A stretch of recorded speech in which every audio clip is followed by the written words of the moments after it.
नमस्कार, मैं हूं मोहम्मद आसिफ और आप देख रहे हैं इस पे नई न्यूज। इस वक्त बेहद दो खास मेहमान मेरे साथ मौजूद हैं। एक तरफ साक्षी हैं, दूसरी तरफ जो है प्रज्ञा जी हैं। आप दोनों का बहुत बहुत स्वागत है। निपुण शर्मा, जिसको आज पूरे देश में नहीं पूरी दुनिया में इस वक्त चर्चा में है, सिर्फ एक विवादित बयान के कारण। हजरत मोहम्मद सल्लल्लाहु अलैहि वसल्लम पैगंबर पर उन्होंने विवादित बयान दे दिया। इसको लेकर अब जो है देश में की गलियारों में जबरदस्त राजनीति हो रही है। आज यही बात करने वाले हैं, क्या उनके साथ जो हुआ सही हुआ है? उनकी गिरफ्तारी की मांग जो हो रही है, क्या वो भी सही है? इन्हीं तमाम मसलों पे बात करेंगे। और साथ खास करके ये भी कि कानपुर में जो हिंसा हुई है, कहा जा रहा है कि मेन मास्टरमाइंड तो निपुण शर्मा ही थे। और साक्षी, पहले आपका ही रुख कर रहे हैं। और निपुण शर्मा को लेकर इस वक्त जो बीजेपी ने कार्रवाई की है और उसको लेकर जो बयान आ रहे हैं, आपकी राय? देखिए, लगातार नुपुर शर्मा को लेकर जो बयान आ रहे हैं, सबसे पहले तो आप ये देखिए नुपुर शर्मा की जो भी बयानबाजी हुई, जो भी चीज लगी, कहीं ना कहीं बीजेपी उस पर एक्शन अपना ले चुकी है। आपने देखा, बीजेपी ने पहले ही बात कही है कि अगर हमारे खुद के विधायक भी इस तरह का कोई बयान देंगे या भड़काऊ बयान लगेगा, वो उसको पार्टी से निलंबित कर देंगे और कर भी दिया है उन्होंने। आपने देखा नुपुर शर्मा को बाहर कर दिया। लेकिन मैं इस पे कहना चाहूंगी कि क्यों हम ये समझ रहे हैं कि मास्टरमाइंड नुपुर शर्मा है या सिर्फ नुपुर शर्मा है। बात जो हुई है वो दोनों तरफ से हुई है और लगातार इस पे छानबीन हो रही है। लगातार क्या बात हुई? देखिए, कई ऐसी चीजें हुई है कि जो बयान आए हैं वो दोनों ही साइड से आए। अगर वहां पर पत्थरबाजी हुई, आपने देखा कानपुर में क्या हाल हुआ है। लगातार उसकी व्हाट्सएप चैट, बयान का कहा ना, क्या बयान क्या गलत है? देखिए, किसकी तरफ से आया? देखिए, बयान दोनों तरफ से था। नुपुर शर्मा की तरफ से भी था, जहां वो अपने लिए बयान दे रही थी। हालांकि बयान बहुत गलत थे। जिस तरह के शब्द उन्होंने इस्तेमाल किए वो बीजेपी को भी नहीं सही लगे। मतलब कानपुर हिंसा की मेन मास्टरमाइंड जो है निपुण शर्मा नहीं, ये आप कह रही हैं? जी बिल्कुल, मेन मास्टरमाइंड नहीं कहेंगे। प्रज्ञा जी, आपकी राय? जी बिल्कुल, देखिए, आप जिस तरह से साक्षी ने कहा कि मेन मास्टरमाइंड जो है वो नुपुर शर्मा नहीं है, लेकिन देखिए कहीं ना कहीं ये जो पूरा जिस तरह से हमने देखा कि जो हिंसा जो बढ़ी है वो कहीं ना कहीं बढ़ी तो वो नुपुर शर्मा के बयान के बाद ही है। देखिए, जिस तरह से लगातार ये देखा जा सकता है कि कहीं ना कहीं अब देश में हिंदू मुस्लिम के मुद्दे को काफी ज्यादा ना बढ़ाया जा रहा है। फिर चाहे वो कश्मीर में हो रही टारगेट किलिंग हो या फिर वो ज्ञानवापी मस्जिद को लेकर काशी में हो रही है। रोकने के लिए साक्षी, आप कह रहे हैं मास्टरमाइंड निपुण शर्मा है, नहीं प्रज्ञा जी कह रही है वही मास्टरमाइंड है। देखिए, जब उनके बयान की शुरुआत हुई, लेकिन उसके बाद बढ़ावा कहां से आया था कि वो बयान था, लेकिन उस बयान को उठाया किसने? जबरदस्ती उस बयान को खींचा किसकी तरफ से गया? अगर व्हाट्सएप चैट मिल रही है, आप ये देखिए, व्हाट्सएप चैट मिली है पुलिस को लगातार, और उसमें पत्थरबाजी की बात हो रही है। कितने, मतलब 100 से ज्यादा ग्रुप्स उसमें है जिसमें सिर्फ यही बात हो रही है कि कैसे पत्थरबाजी होगी। तो ये जो हिंसा की जड़ बनी, चाहे वो बयान था, लेकिन उसे जबरदस्ती उठाया कहां से गया है? जबरदस्ती मुद्दे को खींचा कहां से गया? वो सिर्फ बयान से चालू हुआ है।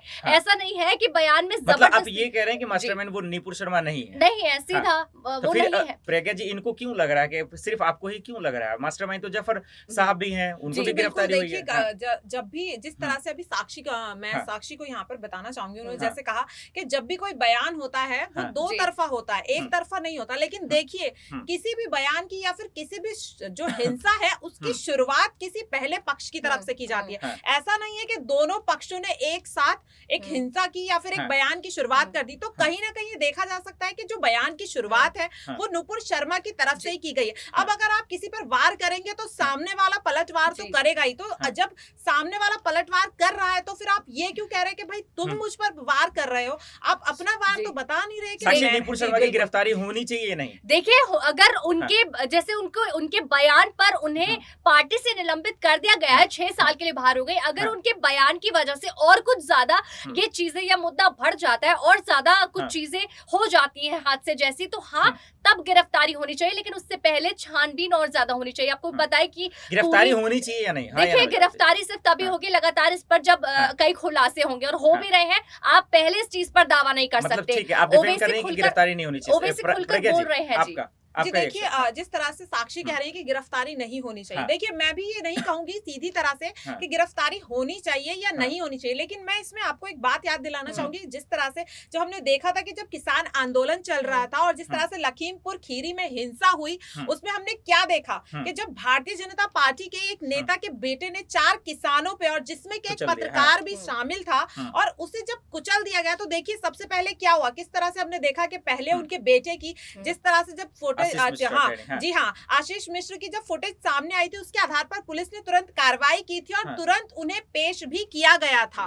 तो जब वहां पर भारतीय जनता पार्टी ने कोई भेदभाव नहीं किया, तो मतलब ये आप कह रही हैं कि कानून मतलब ठीक काम जी बिल्कुल, देखिए कानून सबके लिए बराबर है। तो क्या 4 दिन के बाद गिरफ्तारी होगी, यही पुलिस योगी के कानून है क्या?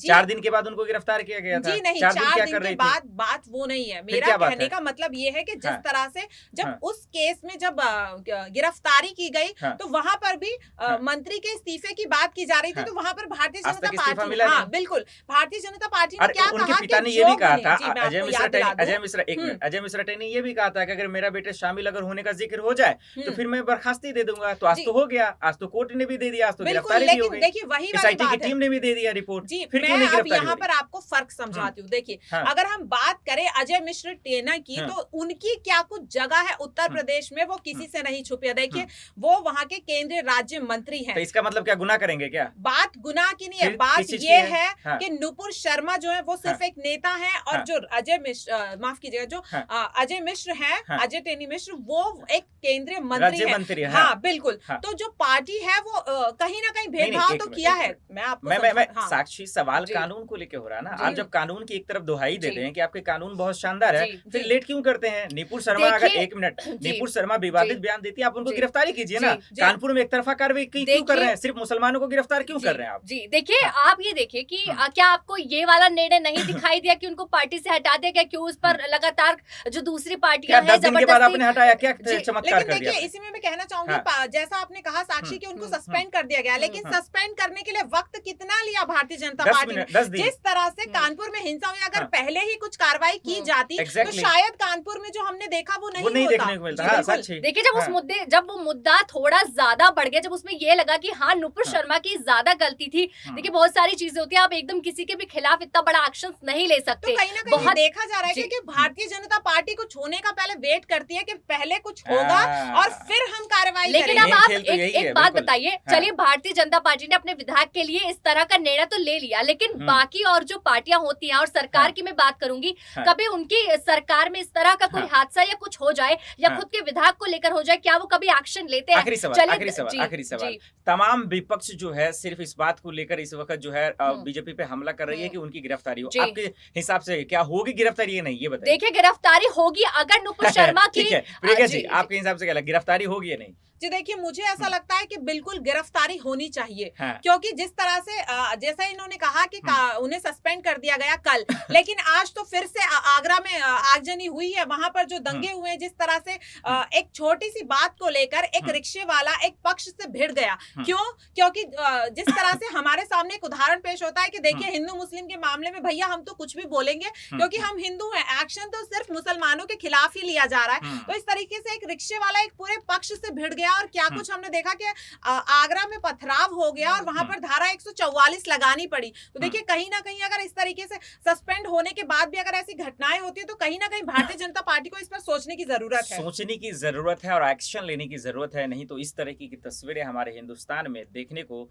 मिलती रहेंगी। और एक बात तो साफ समझ में आएगा कि जिस तरह से और जिस चालाकी से बीजेपी ने नुपुर शर्मा को लेकर एक्शन लिया है, वो बहुत ही जो है होशियारी जिसको कहते हैं एक हिंदी में, वही उन्होंने दिखाया, और यही वजह है कि आज उनकी गिरफ्तारी की मांग हो रही है। देखते हैं कि आखिर इस मामले पे जो है पूरा जो गरमाई हुई है, आखिर वो शांत कब होता है। बहुत बहुत शुक्रिया साक्षी और प्रज्ञा जी, हमें इन तमाम सवालों का जवाब देने के लिए। चलिए फिलहाल के लिए इतना ही, बाकी खबरों के लिए देखते हैं SPN न्यूज़। नमस्कार।